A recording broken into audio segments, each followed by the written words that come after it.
Hello all, welcome back to the channel and welcome to the course on limits and continuity. Recall in the last lecture, we have understood the concept of evaluation of limits by two methods, namely by factorization and by substitution. ठीक है ना? तो अब देखो, अब इसी बात को कंटिन्यू करते हैं और नेक्स्ट मेथड को स्टडी करते हैं, राइट? सो देखो नेक्स्ट मेथड क्या है बच्चों? evaluation of limit, evaluation of limit when x tends to infinity. जब x इन्फिनिटी की ओर टेंड करे, राइट, तो उस वक्त क्या होता है, कैसे एवेल्युएट करते हैं लिमिट को, राइट, उस पर बात करेंगे। सो देखो, in case of limits when x tends to infinity, right, put x बराबर 1/t, x को 1/t पुट करते हैं, जिससे क्या होता है ना बच्चों कि t जीरो पर टेंड हो जाता है। और एक बार अगर लिमिट जीरो पर टेंड हो गई तो फिर उसको जनरल मेथड से या फिर फैक्टराइजेशन से या फिर सब्स्टिट्यूशन से सॉल्व किया जा सकता है। लॉपिटल रूल लगा के भी सॉल्व किया जा सकता है, ठीक है। या फिर अगर limit x tends to infinity F X upon G X से, है ना, अगर ये इन्फिनिटी बाय इन्फिनिटी फॉर्म बन रही हो, है ना, अगर ये इन्फिनिटी बाय इन्फिनिटी फॉर्म बन रही हो, राइट, तो उस केस में जहाँ पे एफ एक्स और जी x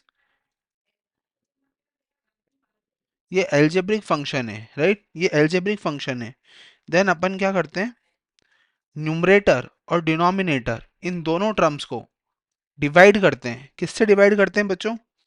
divide by the terms which have highest power, है ना। सो क्या करते हैं कि हाईएस्ट पावर ऑफ एक्स, मतलब जिस भी टर्म में हाईएस्ट पावर ऑफ एक्स होती है, हाईएस्ट पावर ऑफ एक्स होती है, उस टर्म को डिवाइड कर देते हैं न्यूमरेटर और डिनोमिनेटर में, ठीक है। और फिर अपन देन अप्लाई द लिमिट, और उसके बाद अपन लिमिट को लगाते हैं, राइट। सो देखो एग्जांपल करेंगे एक, ठीक है ना। एग्जांपल देखो, limit limit x tends to infinity 2x³ plus 4x² plus 5 divided by 9x³ plus 4x² plus 7, right. So देखो यहाँ पे क्या हो रहा है, मैंने क्या बताया था मेथड में। देखो मेथड को स्टडी करते हैं। अगर limit x tends to infinity हो तो x को 1/t पुट करते हैं, राइट। और दूसरी बात अपन को ये चेक करना होता है कि क्या अगर ये इन्फिनिटी बाय इन्फिनिटी फॉर्म बन रहा है क्या, F X upon G x, है ना।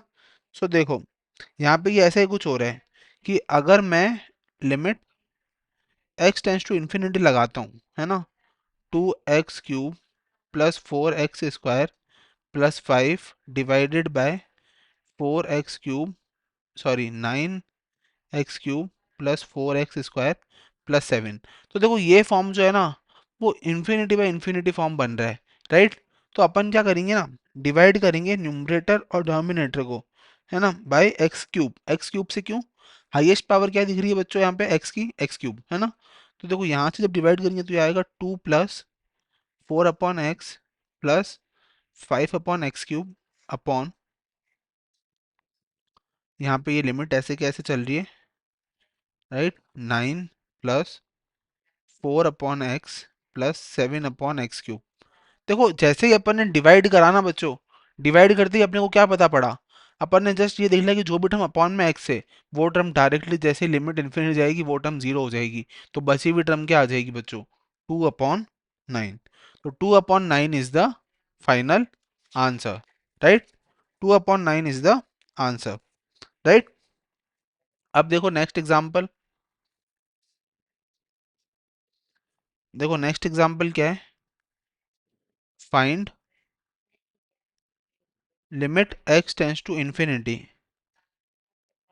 Under root X upon 2 divided by root X plus root X plus under root of X plus 5, right. अब देखो ये अंडर रूट वाला है, मतलब पावर हाफ है, राइट, ये समझ आता है। तो देखो सबसे पहले अपने पास क्या है, उस क्वेश्चन को लिख लेते हैं कि x tends to infinity root X plus 2 divided by X plus root X plus X plus 5, right. इस तरह का कुछ है, राइट। तो अब जरा गौर से देखो बच्चों, यहाँ पे यहाँ पे यहाँ पे x की हाईएस्ट पावर क्या है, एक ही चीज दिख रही है। देखो इसको जब इन्फिनिटी डाल रहे हैं तो ये infinity plus two infinity upon infinity plus infinity infinity, तो अल्टीमेटली ये form infinity by infinity form बन रहा है, राइट। अब अगर ये इन्फिनिटी बाय इन्फिनिटी बन रहा है तो अपने को क्या चेक करना है बच्चों, कि इसकी हाईएस्ट पावर से डिवाइड कर देना है। तो डिवाइड बाय हाईएस्ट पावर कितनी है, एक्स की पावर 1/2 रूट एक्स। तो divide the numerator and denominator by root x.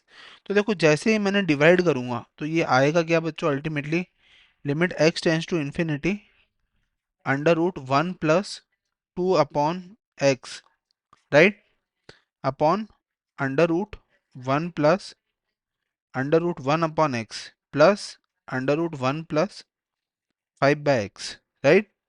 इस तरीके से आएगा। और जब इन्फिनिटी डाला तो ये आ जाएगा root 1 upon root 1 plus root 1 plus 0, right. तो अल्टीमेटली ये कितना आ जाएगा बच्चों, 1/2। तो फाइनल आंसर क्या आया अपना, 1/2। कंसेप्ट क्या था बच्चों, सिर्फ ये चीज ऑब्जर्व करनी थी, या इन्फिनिटी बाय इन्फिनिटी फॉर्म बन रहा है, और अगर इन्फिनिटी बाय इन्फिनिटी फॉर्म बन रहा है तो उस केस में बस डिवाइड कर देना था हाईएस्ट पावर ऑफ एक्स से, हाईएस्ट पावर ऑफ एक्स से डिवाइड कर देना था, ठीक है ना।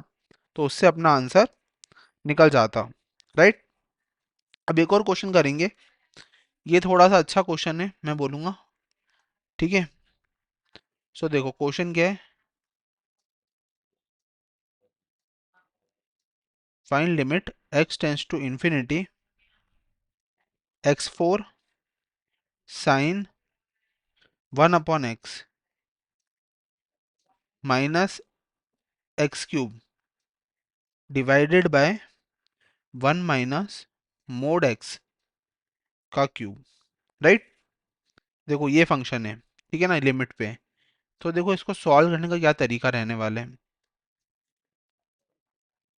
देखो यहाँ पे क्या करने वाले हैं ना, अपन x को क्या बताया था मैंने, अगर अगर x टेंस टू इन्फिनिटी हो, ठीक है, और अगर इन्फिनिटी बाय इन्फिनिटी फॉर्म नहीं बन रहा है, देखो यहाँ पे इन्फिनिटी बाय इन्फिनिटी फॉर्म नहीं बन रहा है, तो उस केस में अपन क्या करते हैं, x को 1/t पुट करते हैं ताकि लिमिट t टेंस टू 0 चली जाए, राइट। तो इससे क्या होगा, x tends to 0 implies t tends to 0, x tends to infinity implies t tends to 0। So देखो इससे क्या हो गया अल्टीमेटली, कि लिमिट t टेंस टू 0, देखो 1/t⁴ sign t minus 1/t³ upon 1 - 1/t का मोड का क्यूब, राइट। अब देखो लिमिट t टेंस टू 0 है, राइट। तो मैंने क्या करा, इसको सिंप्लीफाई करा, और सिंप्लीफाई क्या ध्यान में रखते हुए करा बच्चों, कि t की वैल्यू ग्रेटर देन 0 है, t की वैल्यू ग्रेटर देन 0 है। तो उस केस में देखो साइन टी अपॉन टी, एक टी मैंने उधर से उठा लिया, माइनस टी माइनस 1, देखो मैंने ये -1, ठीक है, अपॉन, देखो इधर से मैंने t कॉमन लिया तो ये क्या आया, t³ -1 और t³ का मोड, ठीक है ना। ये कब हुआ, जब t ग्रेटर देन 0 है, और t ग्रेटर देन 0 है तो देखो यहाँ पे लिमिट लगा दो, लिमिट t टेंस टू 0, तो लिमिट t टेंस टू 0, ठीक है, ये कितना हो जाएगा बच्चों, साइन t अपॉन टी 1 हो जाता है, -1 अपॉन मोड t³ का t³ हो जाएगा -1। तो देखो ये कितना हो जाएगा, 1 -1 अपॉन -1, तो ये कितना हो जाएगा बच्चों, 0, राइट। सो देखो करा क्या अपन ने, बस यहाँ पे एलसीएम लिया। तो देखो इस स्टेप को गौर से देखो, एक बार इसको रिफ्रेश करते हैं। देखो यहाँ पे ये साइन टी अपॉन टी, और यहाँ से t³ कॉमन है ना, 1/t³, ठीक है, अपॉन में इधर से ये t³ जो है, इधर 1/t³ -1/t³, तो ये t³ से t³ कैंसिल, राइट। तो यहाँ पे ये फंडा काम करा, और ऊपर जब मोड लिया और मैंने स्पेसिफिक कंडीशन दे दी कि टी ग्रेटर देन जीरो है, तो उस केस में मोड टी क्यूब की वैल्यू टी क्यूब हो जाएगी, राइट। और sine T upon T, T tends to zero पे वन होता है, मैंने पढ़ाया था लिमिट के अंदर इस कंसेप्ट को, राइट। और बाकी बचा हुआ minus one as it is, और टी क्यूब माइनस वन, तो T T tends to zero, तो जीरो माइनस वन, तो ये zero upon minus one which is zero, right. इस तरीके से ये सॉल्यूशन जो है वो निकल के आया, राइट। अब बात करेंगे, चलो एक काम करते हैं, इस लेक्चर में इतना ही करते हैं। अपन ने इसमें क्या सीखा कि when evolution of the limit when x tends to infinity, जब x टेंड्स टू इन्फिनिटी होता है तो लिमिट को कैसे सॉल्व करते हैं। तो देखो एक बार फटाफट से रिकॉल कर लेते हैं। देखो एक मिनट, हाँ, तो देखो तभी भी अगर x टेंड्स टू इन्फिनिटी हो तो x को वन अपॉन टी डाल देते हैं, x को वन अपॉन टी डाल देते हैं ताकि t टेंड्स टू जीरो हो जाए, ठीक है ना। और लिमिट को सॉल्व कर लेते हैं। या फिर एक और ऑप्शन ये है कि अगर F X upon G X X tends to infinity पे इन्फिनिटी बाई इन्फिनिटी फॉर्म बन रहा हो, तो उस केस में अपन क्या करते हैं, हाईएस्ट पावर ऑफ x से डिवाइड कर देते हैं न्यूमरेटर को भी और डिनोमिनेटर को भी, राइट। इस तरीके से सॉल्व करते हैं। Okay, so thank you so much and have a nice day.